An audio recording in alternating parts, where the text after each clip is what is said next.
Jean rêvait d'uniforme, un rêve d'enfant, nourri par les récits de son grand-père, héros de guerre. Devenir officier, gravir les échelons, voilà son destin. Chaque grade était une victoire, une marche vers la gloire. Lieutenant, capitaine, commandant. Son ambition était sans limite. Son épouse, Marie, partageait son enthousiasme au début. Elle admirait sa détermination, son courage. Mais les mutations incessantes, les absences répétées, ont peu à peu érodé son amour. La vie de famille s'est transformée en une série de départs et de retrouvailles. Jean ne voyait pas le temps passer. Il était absorbé par sa carrière. Les entraînements, les missions, les examens rythmaient son existence. Chaque succès nourrissait son ambition. Plus il gravissait les échelons, plus il aspirait à la marche suivante. Les années ont passé. Jean collectionnait les médailles et les citations. Son nom résonnait dans les couloirs du ministère. Il était devenu colonel, un modèle de réussite pour ses hommes. Mais à quel prix ? Marie s'était résignée à vivre dans l'ombre de son mari, le héros. Elle élevait seule leurs 2 enfants, gérant le quotidien sans jamais se plaindre. Mais la tristesse avait creusé des sillons sur son visage, autrefois radieux.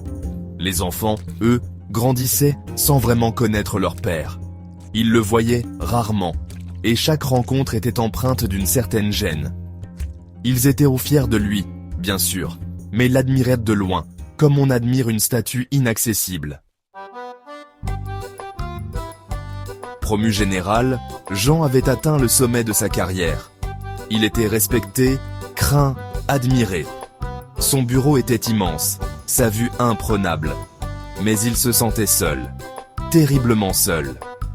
Les rares fois où il rentrait chez lui, il trouvait une maison vide et silencieuse. Marie dormait souvent dans la chambre d'amis. Les repas se déroulaient dans un silence pesant, ponctué par les bruits de couverts. Un soir, il tenta d'entamer la conversation avec Marie. « Tu te souviens de nos rêves, quand on était jeune ? On voulait voyager, construire une famille. » Marie releva la tête, le regard vide. Jean, ses rêves, c'était il y a une éternité. Le fossé s'était creusé entre eux, silencieusement, inexorablement. Ils vivaient sous le même toit, mais étaient devenus des étrangers. Leurs conversations se limitaient au strict minimum, des banalités prononcées sans conviction. Un jour, Jean surprit une conversation téléphonique de Marie. « Non, Jean n'est pas là. » Comme d'habitude, « Oui, je me débrouille. » Non, ça ne sert à rien qu'il revienne spécialement. Les paroles de Marie l'avaient blessé plus que toutes les batailles qu'il avait menées. Il réalisa avec effroi qu'il était devenu un fantôme dans sa propre maison. Son ambition dévorante l'avait privé de l'amour de sa vie, de la présence de ses enfants. Section FIV. L'absence dans leur lieu. Il essaya de se rapprocher de ses enfants, de rattraper le temps perdu. Mais le contact était difficile, distant. Il le trouvait froid, autoritaire. Sa présence les mettait mal à l'aise. Un soir, il assista à une pièce de théâtre jouée par sa fille, Julie. Elle était talentueuse, pleine de vie, mais son regard ne croisait jamais celui de son père, assis au premier rang.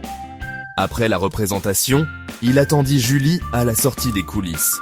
« C'était magnifique, ma chérie », lui dit-il en l'embrassant. « Merci, papa », répondit Julie, la voix neutre, avant de s'éloigner rapidement. Section 6. Le miroir des regrets.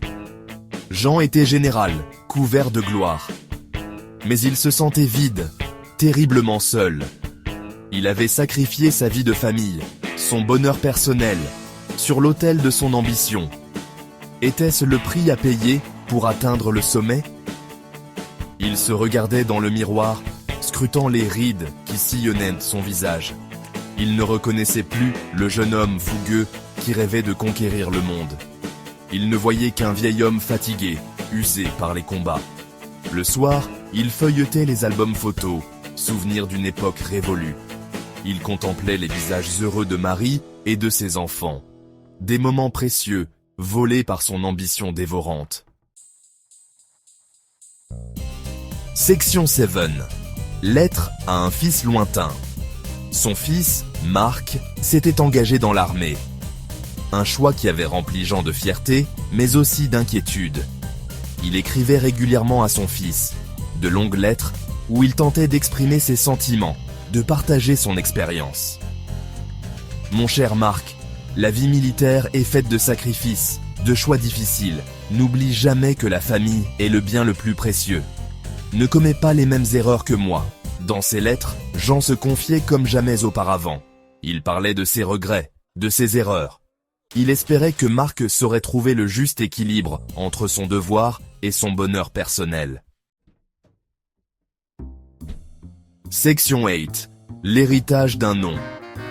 Marc lisait attentivement les lettres de son père. Il comprenait mieux les choix de cet homme qu'il n'avait jamais vraiment connu. Il ressentait sa solitude, sa tristesse.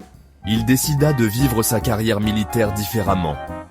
Il s'investissait à fond dans son travail, mais sans jamais oublier l'importance de sa famille, de ses amis. Il voulait être un bon soldat, mais aussi un bon mari, un bon père. Il ne rejetait pas l'héritage de son père, mais il choisissait d'en tirer les leçons. Il voulait servir son pays avec honneur, sans pour autant sacrifier son bonheur personnel.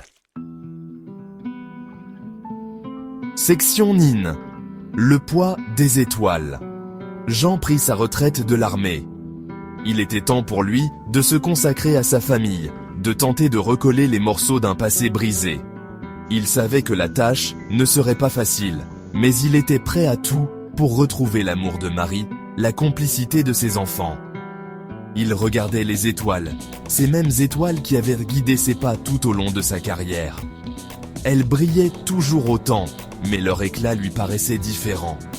Moins glorieux, peut-être, mais plus apaisant. Le chemin de la rédemption serait long et difficile. Mais Jean était prêt à le parcourir, une marche à la fois. Il avait sacrifié sa vie pour les étoiles. Il était temps de se battre pour ce qui comptait vraiment, l'amour des siens.